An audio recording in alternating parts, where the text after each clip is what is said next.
ఒకరోజు కూర్చుందాం, ఒకరోజు కూర్చుందాము. నేను 40 తెచ్చినావు కదా, నేను 80 తెస్తా. రిఫరెన్స్ తోనే వస్తా. ఏ గ్రంథంలో, ఏ పేజీలో, ఏ వచనంలో ఏముంది అన్ని తెస్తా. నువ్వు 40 తెచ్చినావు కదా, నేను కూడా 40 తెస్తా. సమాధానం రెడీ. అప్పుడు కూర్చుందాం. నువ్వు అడుగు, నేను అడుగుతా. నువ్వు అడుగు, నేను అడుగుతా. అది ఆడన పద్ధతి. మీకు తెలుగు ఒక ఒప్పందం చేస్తాను. నేను ఒక ఒప్పందం చదువుకున్న వాళ్ళే. నేను ఒక మాట చెప్తున్నా.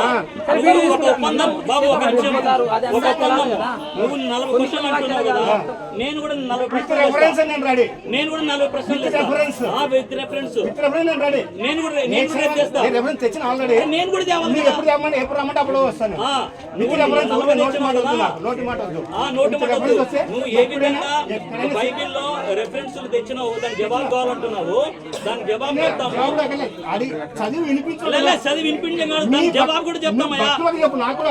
నేను చెప్తామయ్యా అంటున్నా కదా. అది నేను కూడా చేస్తా. నేను కూడా చేస్తాము. మాకు జవాబు చెప్తాము. నేను కూడా చెప్తాను. పబ్లిక్ గా చెప్పాలా? మాట్లాడబడతాం.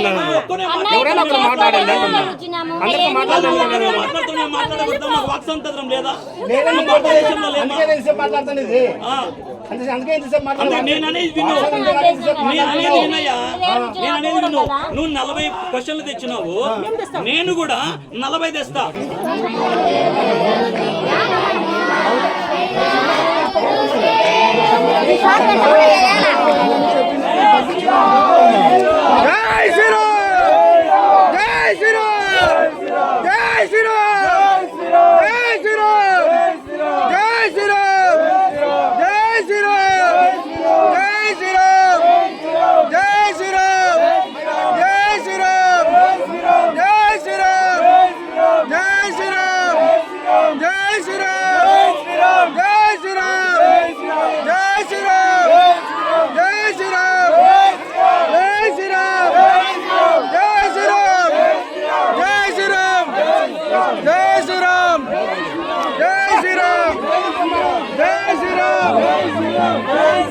జై శ్రీరామ్.